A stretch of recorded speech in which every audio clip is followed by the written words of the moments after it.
Shalom, meus amados. Um indivíduo identificado no comentário do vídeo que eu fiz sobre Mateus 24, como verdadeira graça, se eu não me engano, que de graça não tem nada, né? Porque ele é um discípulo, ou um seguidor, ou um admirador do falso profeta Geraldo Moraes, o qual eu já chamei várias vezes para um debate. Várias vezes eu chamei para um debate. Quero ver ele vir para um debate. Quase todas as pregações dele, quase todas, né? Tem uma ou outra coisinha que é verdade ali, né? Porque às vezes a pessoa usa a verdade de maneira distorcida. Então, não estou contestando os versículos, mas a maneira como eles são aplicados, porque é assim que os falsos profetas trabalham. Então, esse indivíduo que se denomina @verdadeira graça, eu desafio você, eu estou desafiando você, o Geraldo Moraes e todas as pessoas que creem como vocês, tem milhares, a participarem de um debate comigo. Olha que legal. Bom, já que vocês têm tanto conhecimento e interpretam a Bíblia da maneira correta, bom, ele não desafia todos os pastores, faz vários cortes lá, dizendo, né? Nas thumbnails, esses pastores ficam doidos comigo, me perseguem, não sei o quê. Isso aí é tudo tática de falso profeta. Vem pro debate comigo. Eu não estou nem falando de outros teólogos, estou falando comigo. E vamos ver se a sua interpretação bíblica é a correta. Eu creio que eu tenho o Espírito Santo. Você crê também? Então, bom, vamos nos acertar. Vamos para um debate. A hora que vocês quiserem. Nós entramos aqui online para todos verem, seja lá qual for a ferramenta, a rede social, e a gente faz um debate. Claro que tudo com direito à réplica, à tréplica, para que nós possamos aí explicar corretamente, ok? Eu amo gramática, eu amo a língua portuguesa, eu amo leitura. Se de repente ele tiver também estudo, né? Porque para você ter uma boa leitura você tem que ter estudo. Quarta série, você não vai ter um conhecimento aprofundado sobre gramática, interpretação de texto, sinalização. Precisa ter um conhecimento também, uma basezinha aí de grego e hebraico, porque tem algumas palavras que elas não se interpretam da maneira como você pensa. Então é necessário ter essa base também, tá? Mas enfim, vamos lá. Ele alega que Mateus, o episódio narrado em Mateus 24, se aplica somente para os judeus. E isso é uma mentira. É uma mentira. Por quê? No capítulo 24, no versículo de número 12, após o alerta sobre os falsos profetas, né, dos muitos falsos profetas que enganariam a muitos, como é o caso do Geraldo Moraes, que faz parte de um grupo de falsos profetas que tem enganado a muitos, né, que também acabam sendo formados falsos profetas, assim como o @verdadeira graça. Enfim, mas ainda há chance para vocês, hein? Ainda há chance. No versículo de número 12 de Mateus 24, nós lemos o seguinte: e por se multiplicar iniquidade aqui, nós já sabemos, em grego está escrito, neste caso, anomia, que é literalmente transgressão da lei. Então, o que o Messias está dizendo aqui originalmente é: e por se multiplicar a transgressão da lei ou a prática do pecado, o amor de muitos esfriará. Mas aquele que perseverar até o fim será salvo. Perseverar no quê? Na prática da lei, em não transgredi-la, em não praticar o pecado, ou seja, na justiça, na santidade. 14. E este evangelho, que evangelho? Este evangelho que visa o não transgredir a lei, ou seja, o não viver na prática do pecado, ou seja, o viver em santidade e justiça, perdoado, com obras que Deus preparou, né? Este evangelho do reino será pregado em todo o mundo.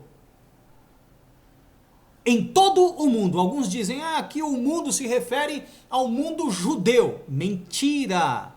Porque olha o restante do versículo. Em testemunho a todas as gentes, Se você for procurar em grego, está escrito aqui, em grego não, em hebraico está escrito aqui, goim, gentios.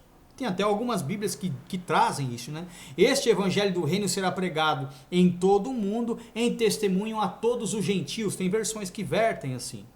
Então virá o fim. Bom, só por esse versículo 14 nós já percebemos que o evangelho de Cristo, que preza pelo pregar e viver a lei, ele é universal. Ele não é unilateral. Ele não é exclusivo dos judeus. Ele é universal. Serve para todos os povos, para todas as nações.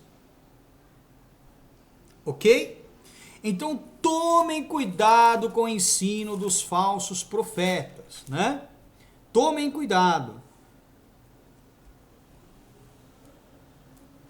Vamos lá. Aí todo o contexto, né, que está aqui dentro de Mateus 24, inclusive sobre a guarda do sábado. Oh meu Deus, inclusive no vídeo eu até explico sobre a queda do templo, que aconteceu em 70 da Era Comum. Tem outros vídeos que explicam isso também. Enfim, o que eu quis dizer é que o episódio aqui dito aos apóstolos, aos discípulos, nós também passaríamos por tudo isso. Inclusive esse indivíduo junto com Geraldo Moraes, eles pregam que o Messias já veio. Olha só, eles pregam que o Messias já veio. Por quê?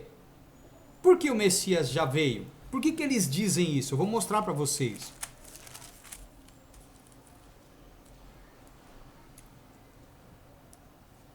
Quer ver? Prestem bastante atenção aqui para vocês poderem captar o que eu estou querendo dizer. Olha só, Mateus 24, 36.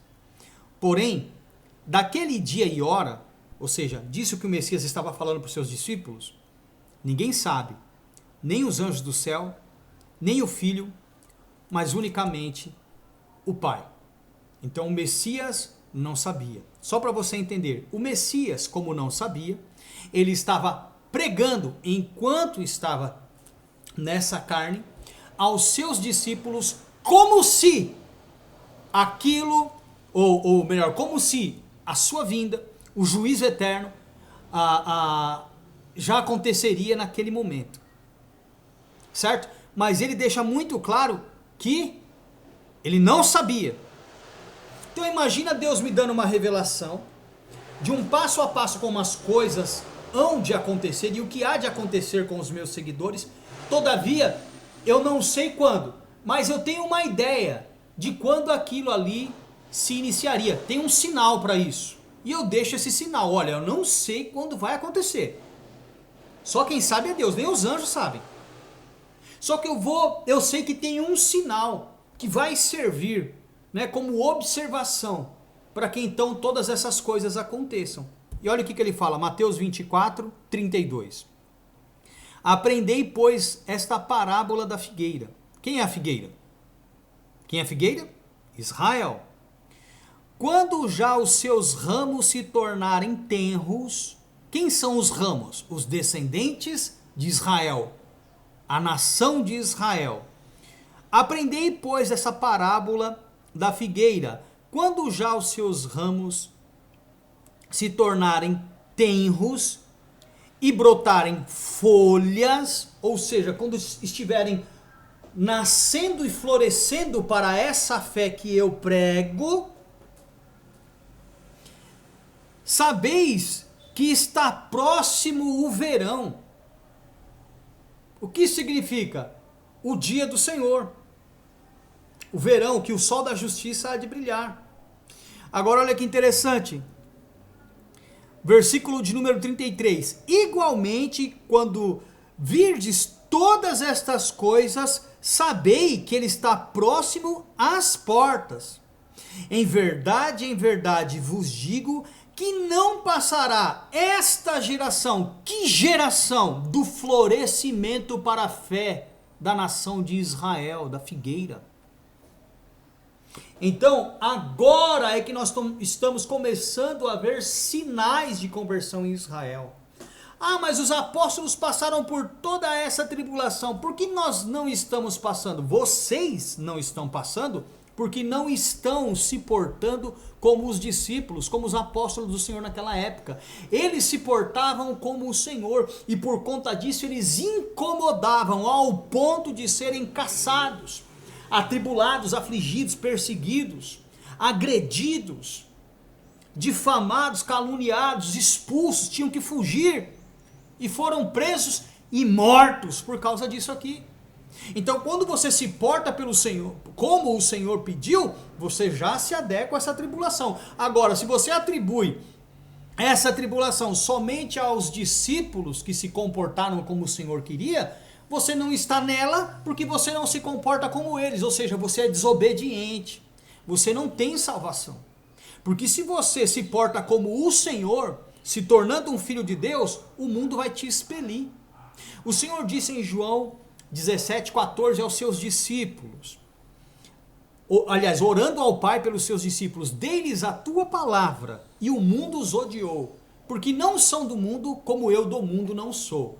Em 1 João 5,19, o apóstolo João diz, sabemos que somos de Deus, e que o mundo inteiro jaz no maligno. Então vamos lá, se eu me porto como um filho de Deus, como Yeshua, no mundo do maligno, os filhos do maligno vão fazer de tudo para me calarem, vão fazer de tudo para me pararem, vão manchar a minha imagem, a minha reputação, não conseguindo partirão para perseguições, agressões físicas e inclusive a minha morte. Por quê? Eles vão querer me expelir do seu universo, do seu mundo, me tirar do seu ambiente, porque até a minha conduta reprova a deles.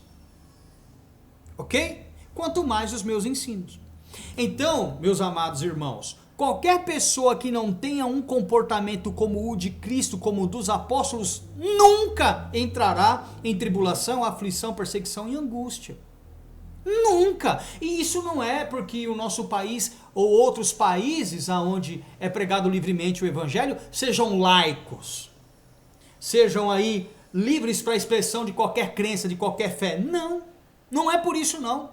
É porque na Grécia tinha essa liberdade, em Roma tinha essa liberdade, e em tantas outras nações da época que eram politeístas, havia essa liberdade. Ah, mas eles passaram por essa perseguição só em Israel. Meu amado, Israel está em Canaã. Inúmeros judeus ali eram feiticeiros. Inúmeros judeus ali eram do diabo. O Senhor deixou isso bem claro no Evangelho de João, capítulo 8, versículo 44. E tantos outros ritos paganistas, místicos, espíritas, inclusive, naquela região ali. Entenderam? E quando eles começaram a pregar o evangelho, eles foram perseguidos em todas as nações, até que desse mais margem para o politeísmo. Eles eram perseguidos.